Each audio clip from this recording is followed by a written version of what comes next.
spirituel pour entretenir votre vie spirituelle. Et ici, c'est David qui est en train de parler. Il dit que ton Dieu ordonne que tu sois puissant. Je disais la fois passée que j'ai 3 questions à répondre. La première question, c'est de savoir pourquoi le Seigneur, pourquoi d'abord la puissance, c'est quoi la puissance? Pourquoi le Seigneur ordonne que tu sois puissant et comment faire? Nous avons défini la puissance comme étant la capacité de changer de circonstances, de contrôler et d'imposer, d'influencer et de changer le cours des choses. La capacité de changer des choses. La capacité de contrôler, d'imposer. Nous parlons de la force. Lorsque quelqu'un est fort, il est puissant. En parlant des nations puissantes, nous avons pris l'exemple des États-Unis qui est une nation puissante. À cause de la force, ils peuvent imposer des choses parce qu'ils sont puissants. Et quand quelqu'un a beaucoup d'argent, il est fort, il est puissant. Il peut imposer la volonté. Il peut dire des choses et les gens vont exécuter. Mais ici, nous ne parlons pas de cette puissance. Nous parlons de la puissance qui vient d'en haut. La puissance de Dieu. David dit que ton Dieu ordonne. Il ordonne. Il ne demande pas ton avis, mais il t'ordonne. Il t'ordonne. Parce que la vie chrétienne sans puissance est une vie chrétienne fade. Une vie chrétienne sans puissance, c'est une vie chrétienne ordinaire. C'est pourquoi le Seigneur Jésus, avant de partir au ciel et juste après sa résurrection, il a dit aux disciples, attendez à Jérusalem, ne partez pas, n'allez pas loin, restez encore là, jusqu'à ce que vous serez remplis de la puissance d'en haut et puis vous allez sortir. Ne partez pas, attendez jusqu'à ce que vous serez remplis du Saint-Esprit. Je vous ai donné l'exemple de 7 fils de Séva qui sont allés faire la délivrance au nom de Jésus. Au nom de Jésus que Paul prêchait, ils ont été tabassés par les démoniaques. Pourquoi? Parce qu'ils n'étaient pas puissants. Ils parlaient tout simplement. On peut utiliser le nom de Jésus, mais ne pas voir des résultats. Ne pas voir des choses. Pourquoi? Parce que ce nom-là est vide. Et pourquoi la puissance? Pourquoi le Seigneur ordonne? Nous avons 5 raisons. J'ai avancé la fois passée des raisons. Je rappelle rapidement pour continuer et terminer ce point. 5 raisons pour lesquelles il faut être puissant. 5 raisons. Le Seigneur nous demande d'être puissant. Pourquoi il nous ordonne? Il ordonne pourquoi? La première raison, j'ai dit que c'est parce que Dieu connaît les réalités spirituelles. Il connaît les réalités spirituelles en tant que Dieu, en tant que Père. Il connaît, c'est pour cela qu'il ne fait pas te supplier, il t'ordonne. Je disais qu'un père ne peut pas supplier son enfant sur certaines choses. Parce qu'il connaît. L'enfant ne connaît pas. Parce qu'un enfant, il peut manger les chips. Il dort. Demain, il mange encore les chips. Il peut manger toute la semaine, il ne mange que des chips. Maintenant, toi, en tant que père, si tu laisses l'enfant manger les chips, il aura un problème de santé parce qu'il faut manger beaucoup de choses, les légumes, la viande, toutes ces choses, c'est important pour le corps. Mais si l'enfant mange que les chips, il aura une santé déséquilibrée. Mais en tant que père, tu vas imposer à l'enfant de manger. Il doit manger les légumes. Je me rappelle à la maison, hein, les enfants, lorsqu'on prépare, ah maman, les légumes, c'est berk, c'est pas bon. Non, il faut manger les légumes, c'est important. Je me rappelle à l'époque, lorsque nous étions des enfants, notre père, on nous faisait manger des légumes qui est amer là. Papa aimait ça beaucoup. Nous, on discutait, c'est amer. C'est avec le temps qu'on comprend que c'est tellement important pour la santé que la viande. Lorsque tu manges beaucoup de légumes, tu préserves ton corps de beaucoup de maladies. Maintenant, en tant que père connaissant, il va vous imposer. Il y a des choses qu'un père doit imposer à son enfant parce que l'enfant ne comprend pas. Par exemple, aller à l'école. Un enfant, il peut ne pas partir à l'école, il se réveille, il reste à la maison. Et puis papa dit, reste. Et si cet enfant n'étudie pas, il aura des problèmes dans l'avenir. Vous allez voir un père qui impose, qui se fâche parce que l'enfant n'est pas parti à l'école. Pourquoi? Parce que papa connaît la valeur de l'école. Il sait ce qui va arriver si tu n'as pas étudié. Mais l'enfant, il ne voit pas la valeur de ça aujourd'hui. Il ne voit pas la valeur de ça aujourd'hui. À l'époque, lorsque mon père nous disait qu'il faut dormir à 20h30, dès que les informations c'était vous devez aller dormir. On murmurait, on discutait. Tu peux aller dans la chambre et tu murmures. Mais avec le temps, on comprend qu'il faut dormir. Le sommeil est tellement important. Il faut dormir à temps. Il faut dormir autant d'heures pour garder ta santé. Mais si on nous laissait faire comme on voulait, aujourd'hui on pouvait avoir des problèmes. En tant que père, il voit, il connaît. Dieu aussi, il est notre père. Il connaît les réalités spirituelles. Il sait que si tu es faible, on va te manger. Si tu es faible, le monde spirituel va te manger. Il faut que tu dois être puissant. Oh, amen. Amen, amen. Il faut être puissant parce que Dieu connaît. Si tu es faible, on va te manger. Ce monde, c'est comme dans la jungle. Dans la jungle, c'est les plus forts qui vivent. Si tu es faible, tu seras mangé. Je disais l'autre fois que lorsque l'antilope se lève le matin, la seule prière qu'il doit faire à Dieu, c'est « Seigneur, donne-moi de courir. Je dois courir plus que les lions, sinon je suis la proie. » Les lions aussi de son côté, lorsqu'il se lève le matin, la seule prière qu'il doit faire, « Seigneur, donne-moi de bien courir, sinon je vais dormir enfamé. » Et j'ai posé la question, vous ne m'avez pas répondu la fois passée. Dieu va répondre à la prière de qui? Des lions ou de l'antilope? Chacun doit faire la prière. Et le monde, c'est comme ça. Si tu es faible, on va te manger. On va te manger. Et tu disais la fois passée que les enfants en Israël, l'éducation, Dieu avait dit que vous allez apprendre les commandements à vos enfants. Mais voici ce qu'il dit, vous allez les inculquer. Inculquer, c'est faire entrer par la force. Vos enfants. Il faut les faire. Pourquoi? Parce que c'est tellement important. Bien, dans le Seigneur, le monde spirituel, les réalités spirituelles, Dieu connaît, il t'ordonne d'être puissant. Si tu es faible, tu seras mangé. On va t'utiliser. Tu seras l'escalier des autres. Tu seras la proie de quelqu'un. Tu seras la proie de quelqu'un. Parce que le monde spirituel, il y a des échanges. On peut échanger ta vie. Tu devais vivre une autre vie, mais tu vis une autre vie. La vie que Dieu avait prévue pour toi, ce n'est pas la vie que tu as. Des choses que tu devais avoir, ce n'est pas les choses que tu as. Comme je disais l'autre fois, vous avez déjà vu quelqu'un, un vieillard, il est malade, hospitalisé. Tout le monde sait que dans quelques jours, il va mourir. Il va mourir, il va mourir. Et puis après, un enfant jeune, il connaît un accident, il meurt. Et puis le vieillard, il sort de l'hôpital. Devient normal.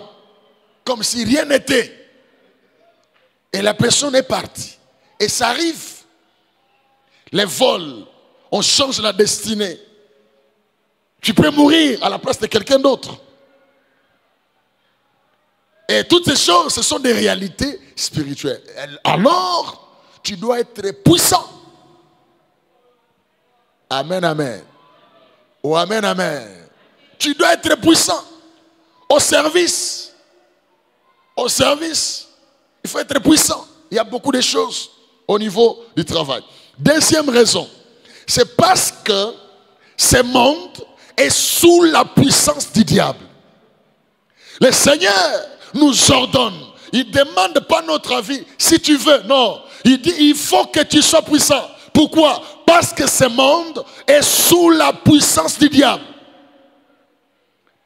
La Bible dit dans 1 Jean 5, 19, Le monde est sous la puissance du malin. Ainsi, ce monde ne nous appartient pas, mes frères. Nous sommes des passagers. La Bible dit, nous sommes dans ce monde, nous ne sommes pas du monde. Ce monde appartient au diable. Il est le prince de ce monde. La Bible utilise des termes. Le prince de ce monde. Le prince de la puissance de l'air. Le Dieu de ce siècle. C'est pour dire que le monde appartient au diable qui contrôle toutes les sphères. Les sphères de la société sont sous la puissance du diable. Ce qui rend les choses difficiles. Le diable contrôle l'économie, il contrôle la politique, il contrôle l'art, il contrôle la musique, il contrôle tout ce qui existe dans le monde, il les contrôle. Ce qui fait que pour faire sortir la tête dans ce monde, être les premiers, être les premiers, il faut seulement adorer le diable. Ça c'est ça dans le monde normal. Bien-aimé, tu ne verras jamais quelqu'un dans la vie normale comme ça devenir superstar, devenir numéro 1 dans un domaine naturellement comme ça. C'est impossible si tu n'as pas adoré le diable. Dieu peut t'avoir donné des capacités naturelles. Tu vas monter jusqu'à un certain niveau, tu vas t'arrêter. Pour percer, il faut adorer le diable. Sinon, ça ne va pas marcher. C'est pour cela que vous allez voir des grands joueurs. Tu deviens grand joueur. Mais si tu n'as pas adoré le diable, tu n'iras pas loin. Tu n'iras pas loin. Il faut l'adorer. Si tu ne l'as pas adoré, tu n'iras pas loin. La fois passée, je vous ai raconté l'histoire de ce joueur, un jeune garçon il jouait terriblement ces petits-là. Il est allé faire un test dans un club à Kinshasa, première division. Dès qu'il est arrivé, c'est un petit... Au niveau des entraînements, oh là là, il a tellement brillé, directement on l'a classé. Les jours du match, ils viennent pour jouer au match. Quelques minutes avant que le match ne commence, il a eu mal au ventre, il a senti un peu mal à l'aise, il est allé aux toilettes. Mes frères, il est resté aux toilettes jusqu'à la fin du match. Dès qu'il va sortir comme ça, il rentre. Vous pensez que c'est naturel? Non. Et puis, il n'avait jamais joué malgré son talent. Malgré son talent, il n'avait jamais joué. Vous allez voir quelqu'un, il est talentueux, il a des connaissances, il a des choses, mais il n'arrive pas à percer. Qu'est-ce qu'il y a? Ce monde appartient au diable. Il faut seulement l'adorer. Si tu ne l'as pas adoré, tu ne vas pas le faire. Alors, c'est pour cela que vous allez voir dans Matthieu chapitre 4, verset 8, le diable, la Bible dit que le diable amène Jésus au sommet de la montagne. Il lui dit, il montre à Jésus les royaumes de la terre. Tout ce qui existe sur la terre, il dit, voilà toutes ces choses. Je vais te les donner si tu m'adores. Si tu m'adores, je te donne. Mais lorsque vous lisez, Jésus-Christ a dit que je ne peux pas t'adorer, on n'adorera que le Seigneur. Mais ça m'étonne que Jésus-Christ n'a pas dit que c'est faux. Jésus n'a pas dit au diable que c'est faux. Il reconnaît qu'il peut te donner cela. Mais il dit, je ne peux pas t'adorer. Je vais adorer mon Seigneur. Mais, donner la gloire, le diable peut te donner la gloire. Il peut te donner l'argent. Il peut te donner les biens. Toutes ces choses, tu peux les avoir. Mais seulement ces choses, c'est au prix de ta vie. Il va te les donner, mais au prix de ta vie, pour une courte durée. Mais alors qu'en Jésus, tu peux avoir toutes ces choses gratuitement. En Jésus, tu peux avoir l'argent. En Jésus, tu peux avoir l'élévation. Tu peux avoir la gloire en Jésus. Donc la seule condition pour percer maintenant, en tant qu'enfant de Dieu, il faut avoir la puissance. Oh, amen, amen. C'est pour ça que si tu as la puissance, tu peux devenir le meilleur avocat du monde avec la puissance de Dieu. Tu peux devenir un grand joueur avec la puissance de Dieu. Mais sans la puissance de Dieu, il faut adorer le diable. Mais si tu adores le diable, tu as gâché ta vie. Parce que le diable Lorsqu'il te donne avec la main gauche, il le récupère avec la main droite. Vous allez voir des gens, il a l'argent, mais son argent là, il paye un prix fort. Il paye un prix fort. Il couche avec ses propres enfants pour avoir cet argent-là. Maintenant, ça sert à quoi avoir tous ces biens-là, détruire ses propres enfants? On va parler d'un homme, il a beaucoup d'argent, mais lui, lorsque, à un certain moment, tu vas voir seulement sa femme, des problèmes de santé mentale. La femme, il a toujours des crises, des problèmes mentaux. Et puis quelque temps, il va mourir. Il prend encore une autre femme. Problème mental. Maintenant, cet argent, les bons avec l'argent, c'est quand tu partages avec les personnes qui t'aiment. Tu sens que c'est bon de les manger. Mais tu peux les manger en Jésus. Oh, amen, amen. Tu peux avoir la puissance de Dieu et percer. C'est pourquoi, mon frère, il faut de la puissance. Ce monde, c'est impossible que tu traverses. Que tu traverses ce monde comme ça là. Tu ne sauras pas traverser si tu n'as pas la puissance. Tu ne sauras pas percer si tu n'as pas la puissance. Devenir avocat, devenir juge, devenir un grand joueur, devenir un grand sportif, avoir beaucoup de biens, être quelqu'un qui a beaucoup de choses. Vous allez voir. Vous allez voir quelqu'un, mais comment les gens comme ça là, ils prospèrent, mais nous, on ne prospère pas. Oui, c'est lui qui prospère là. C'est-à-dire qu'il a accepté d'adorer le diable, tu vas voir qu'il va prospérer.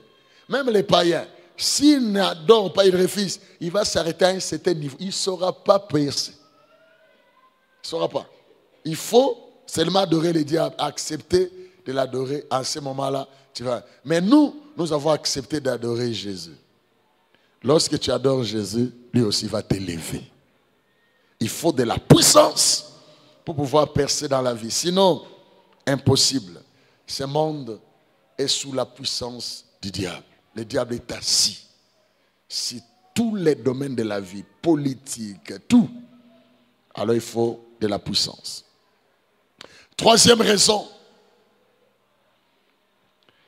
c'est parce que dans ce monde, il y a une loi. Il y a une loi dans ce monde que les forts mangent les faibles. Il y a une loi dans ce monde ici. Les forts mangent les faibles. Ce monde n'a pas de pitié. Nous sommes régis par la loi de la jungle. Quand tu es faible, on va te manger. On va te dominer.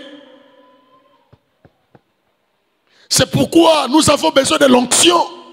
Si notre tête peut être capable de courir plus vite que les autres, nous avons besoin de la puissance pour percer, traverser. Sinon, mon frère, on va te manger. On va te manger. Tu ne sauras pas percer. Un homme d'affaires, tu fais le commerce, tu vas t'arrêter à un niveau. Pour commencer à manipuler des milliards, il faut la puissance de Dieu. Pour pouvoir traverser, façonner, briser des lois. Sinon, c'est impossible. C'est impossible. Je vous dis, c'est impossible. Tu vas tourner en rond. Tu vas faire les surplaces. Tu n'auras que des miettes. Alors que la volonté de Dieu est que tu manges le pain en entier. Le Seigneur a prévu pour toi le pain, mais toi tu vas manger les miettes qui tombent sous la table. Alors que le Seigneur, lui, il veut te donner le pain. Il dit, le projet que j'ai pour vous, c'est un projet de paix et non de malheur. Un projet de bonheur. Ce que le Seigneur a prévu pour toi, c'est le bonheur et non le malheur. Mais le diable, il ne va jamais vouloir que tu sois content, que tu sois heureux. Vous allez voir des gens qui devaient être heureux, qui devaient être forts, mais ils sont piétinés.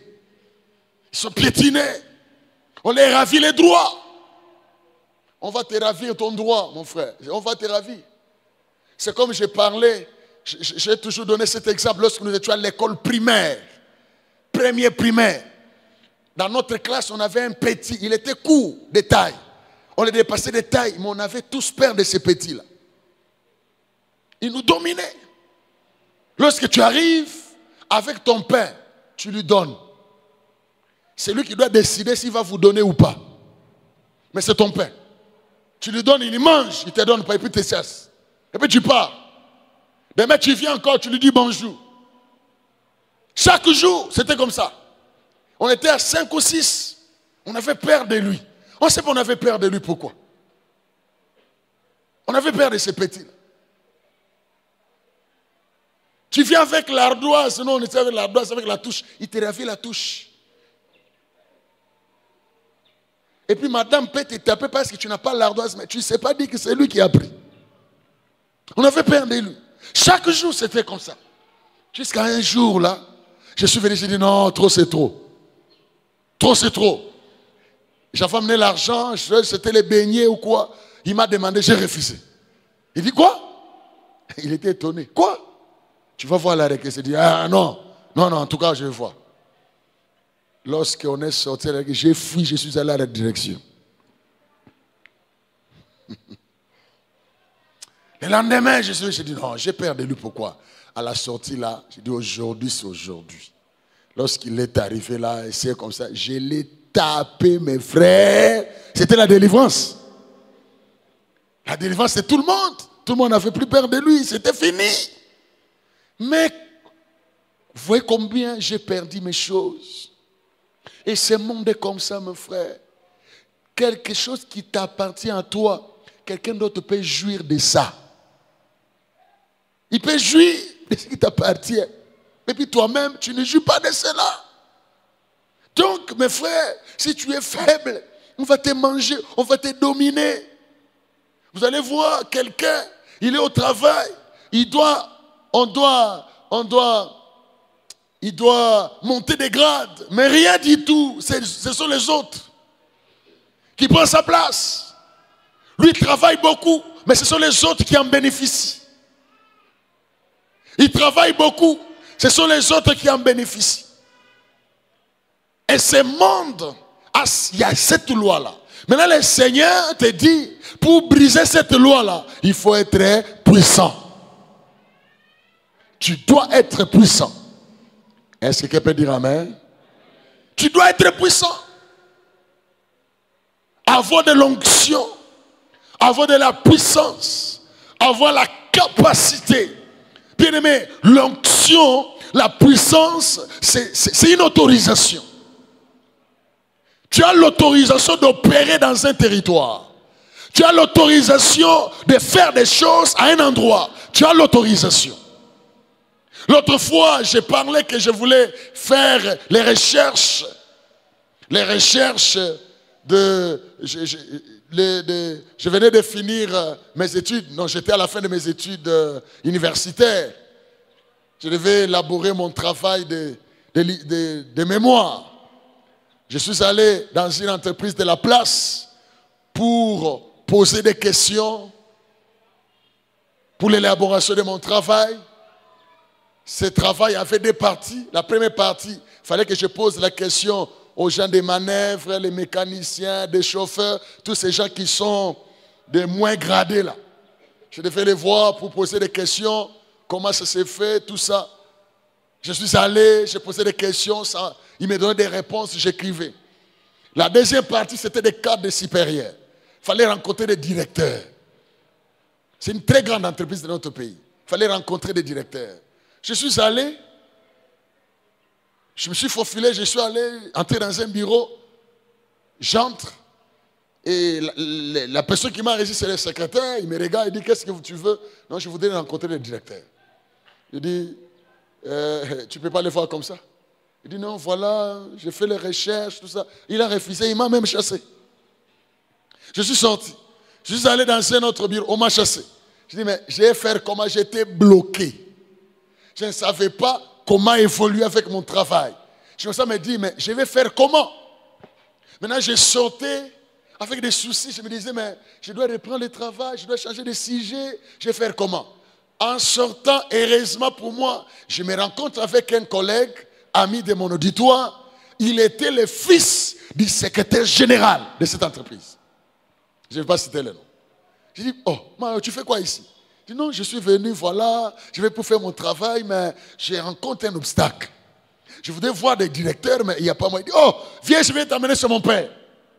On monte jusque là-haut. Et puis, il m'amène chez son père. Papa, c'est mon collègue, il s'appelle tel. Il veut faire les recherches, voilà, il a besoin. Il dit, mets-toi, mon fils. Tu veux quoi? Je dis, voilà, j'ai mes questionnaires ici. J'ai 50 questionnaires ici. Je voudrais que le directeur me réponde. Il dit, ok. Il prend sur mon questionnaire là. Il écrit les numéros de bureau tel, les noms du directeur. Il signe et puis il met son cachet. Pan. Il prend l'autre, il signe, il met son cachet. Pan. Et puis il dit, tu peux partir. Je suis revenu dans les mêmes bureaux. Avec mon père. Cette fois, je n'ai pas parlé. Toi, qu'est-ce qu'il y a? Je demande, il voit comme ça, CG. Il s'élève. Il s'élève directement, il toque là-bas. Directeur, il donne. Fais l'entrée. J'entre. Et puis, mes frères, partout c'était comme ça. Mes frères, ça, c'est l'autorisation d'un homme. Mais avec Dieu, nous avons l'autorisation d'opérer partout. Lorsque tu as l'onction, tu as l'autorisation de Dieu. Donc, c'est dit qu'on va te faire passer. Mes frères, je n'ai pas traîné. Et c'était le directeur lui-même qui répondait. Il a répondu. Parce qu'il a vu CG. Ah, j'ai toujours aimé ça. C'est pour cela, mes frères, il faut chercher l'onction. Il faut chercher la puissance. Tu vas opérer partout. Oh, amen, amen. Tu vas opérer partout. Donc, il disait que ce monde, il y a une loi. Les faibles sont mangés par les forts. Il faut que tu sois fort pour ne pas être mangé, pour ne pas être utilisé, pour ne pas être froissé. Pour ne pas être froissé. Quatrièmement, pourquoi être puissant? C'est pour être productif. Pour être productif. Bien aimé, dans ce monde ici, pour être productif, il faut le feu, il faut l'onction. Pour avoir des résultats dans ce monde. Il y a des forces contraires, des forces. Il y a des forces. Tu ne peux pas opérer dans un domaine comme ça là. Oh non, je suis intelligent. Tu peux être intelligent, mais passer à côté. Passer à côté. Tu peux être fort, avoir beaucoup de capacités, mais passer à côté. L'autre fois, je vous ai parlé d'un homme que je connais. Il est très intelligent. Il a des diplômes. Il a des connaissances. Mais, jusqu'à aujourd'hui, il n'est pas marié. Il est encore chez les parents. Il doit avoir maintenant 54 ou 55 ans. Il est chez les parents. Il n'est pas marié. Il n'a rien. Mais il est lorsqu'il te parle. Non. Mais qu'est-ce qui fait ça? Il y a des lois là qui empêchent la personne d'évoluer. Tu peux rester là des années,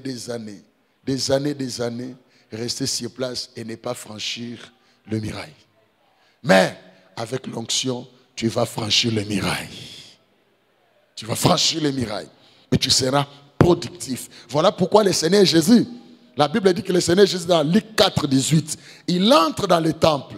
Il prend le rouleau d'Ésaïe, il le lit, et puis il dit, l'Esprit du Seigneur est sur moi, car l'Éternel m'a oint. Il m'a oint pourquoi? Pour guérir les malades, pour faire sortir les captifs, Donc, il fallait l'onction, sinon, je sais qu'il allait passer sa mission sur terre, ça rien. L'Esprit du Seigneur est sur moi, car l'Éternel m'a oint pour, bien aimé dans le Seigneur nous oint aussi pour. Il faut avoir de l'onction pour. Sinon, il n'y aura rien. Tu feras des bruits, mais il n'y aura rien. Tu vas voir seulement ta vie passer seulement comme ça. Il faut de l'onction. Tu travailles, il faut l'onction. L'onction, ce n'est pas pour le prédicateur. Oh non, moi je ne suis pas le prédicateur. Non, il faut l'onction. Il faut la puissance de Dieu. Sinon, tu vas passer à côté, mes frères. Tu vas passer à côté. Il faut l'onction. Il faut la puissance de Dieu. Sinon, tu peux passer à côté. Et puis la vie peut passer seulement comme ça. Pour être productif, il faut l'onction. Dans ce que tu fais là, ça va produire des fruits parce que tu as l'onction de Dieu. Tu travailles, tu es dans les commerces, tu es dans les affaires, tu es en train de faire des choses, ça va produire parce qu'il faut de l'onction.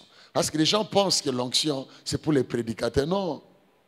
Tu es commerçant, tu peux entrer en prière pendant 3-4 jours cherchant la puissance de Dieu. Pour les commerces, pour les affaires. C'est tout là-bas. Il y a beaucoup de lois, il y a beaucoup de voleurs. Hein? Tu as l'argent, tu as compté, c'était 20 000. Et puis après un moment, tu reviens, c'est 12 000. Où est parti 8 000? Les 8 000 est parti où? Un voleur est entré.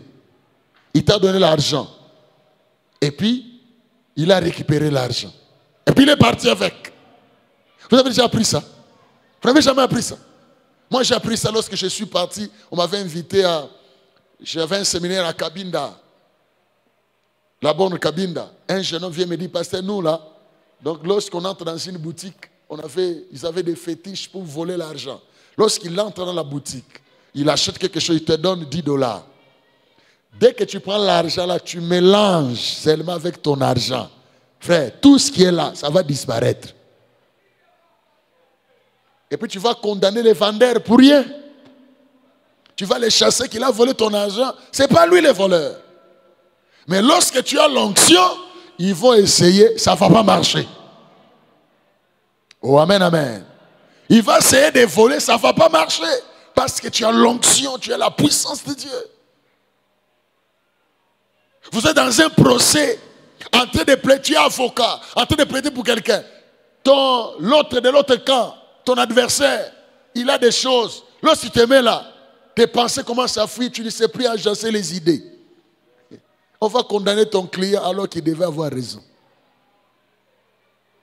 Les idées commencent à fuir et puis finalement, on condamne. Pourquoi? Parce que l'autre là, il a des choses. Un frère me raconte, il travaille dans une très grande entreprise.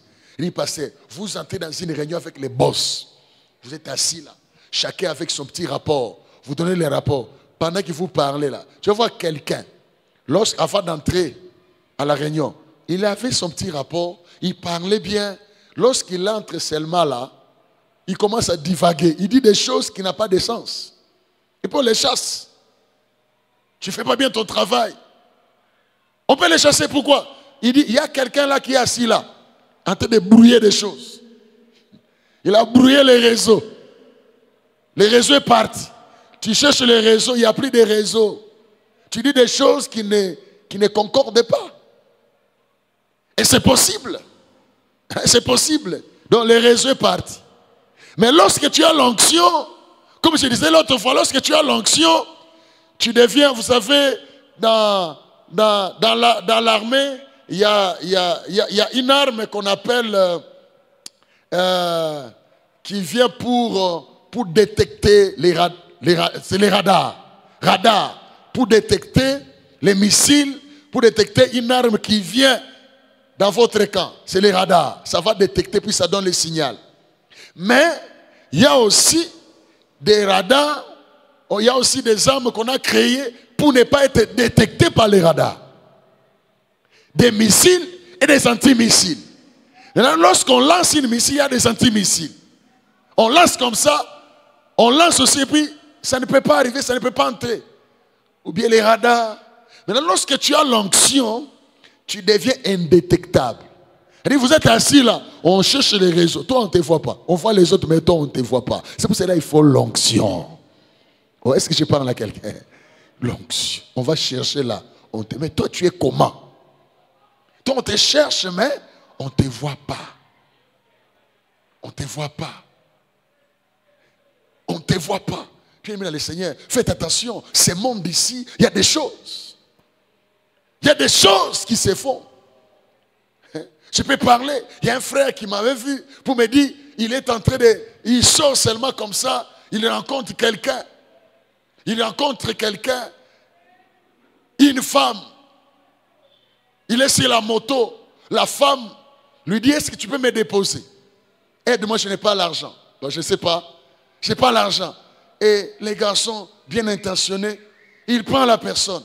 La personne monte sur la moto, en train de partir. Et puis il me dit, parce que c'est comme si je dormais, c'est comme si je suis réveillé, je suis en train de conduire la personne et je me retrouve chez elle.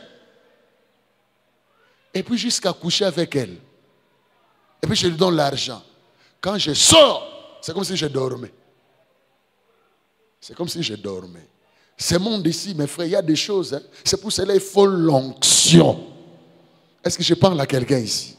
Il faut l'onction. Il faut la puissance de Dieu. Lorsque tu marches, il faut de la puissance. Sinon, tu seras mangé. Tu seras utilisé. Tu seras utilisé. Et pour être productif, il faut la puissance. Et la dernière chose, pour dominer sur les puissances des ténèbres. La Bible dit dans Psaume 110, verset 2, domine au milieu de tes ennemis. Ah, j'ai aimé ces phrases. La Bible dit domine. C'est comme si pour le Seigneur, tu es déjà capable de dominer. On ne te dit pas, voilà comment. Non, domine. Mais le Seigneur, avec la puissance d'en haut, tu vas dominer au milieu de tes ennemis. Oh, amen, amen. Tu vas dominer au milieu de tes ennemis. Domine au milieu de tes ennemis. Bien, le Seigneur, il ne faut pas avoir peur des ennemis. Lorsque les gens sont tes ennemis, tu vas déjà les dominer. Automatiquement, ils deviennent tes marchepieds. Il faut de la puissance. Là où les gens ne t'aiment pas, là où les gens ne veulent pas ton évolution, tu vas les dominer. Parce que tu as la puissance de Dieu, toi tu vas dominer. Domine au milieu de tes ennemis. Partout où tu passeras. S'il y a des ennemis, tu dois savoir que toi, tu vas dominer. Voilà pourquoi mes frères et sœurs, il faut de l'onction. Il faut de la puissance. Si tu as de la puissance, tu vas marcher dans la puissance. Tu deviens indétectable, tu deviens indestructible, tu deviens quelqu'un qui ne peut pas échouer là où on t'étend les pièges. Que le Seigneur vous bénisse.